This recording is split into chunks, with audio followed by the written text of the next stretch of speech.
আসসালামু আলাইকুম সকল কবুতর প্রেম ভাইদের জানাচ্ছি আসসালামু আলাইকুম। আশা করি সকলে আছেন আলহামদুলিল্লাহ ভালো। তো আমার দুই কালারের গররা ফাটা, এই দুইটারে দিলাম একসাথে পেয়ারিং। দেখা যাক, আজকে নতুন পেয়ারিং দিলাম, তো মাশাআল্লাহ বলবেন। আর জোড়াটা কেমন হয়েছে তাও বলবেন। দোনোটা 1 দশকের বেশি আর কি। তো আমার খুব শখ গররার। আপনারা গররার আমার ভিডিও দেখছেন, কিন্তু নতুন করে এই দুইটা কালারিংয়ে দিলাম, দেখি কেমন হয়। তো আপনি যেখান থেকে দেখতেছেন সবাই বলবেন কি কেমন হয়, কি আসে বিষয়, এইটা কি কবুতর আর ওইটা কি কবুতর, কি কারণে। গররা শরীর গররা, কিন্তু মুখ ফাটা, এমনি শরীর ফাটা।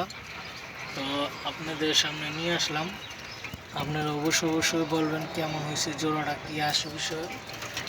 কবুতরটা আজকে খাঁচায় দিয়েছি, এই কারণে কি সামনে যাইতে পারি না, যাইলেই দৌড়াদৌড়ি করে। এটা হচ্ছে মাদি আর ওইটা হচ্ছে নর, দুইটাই এক বেসেরই ভাই বোন আর কি। তো আপনারা দেখবেন, অবশ্যই লাইক শেয়ার দিবেন আর অন্যকে দেখার সুযোগ করে দিবেন। 5 ওয়াক্ত নামাজ পড়বেন, অন্যকে নামাজ পড়ার জন্য আহ্বান জানাবেন। আল্লাহ হাফেজ, আসসালামু আলাইকুম।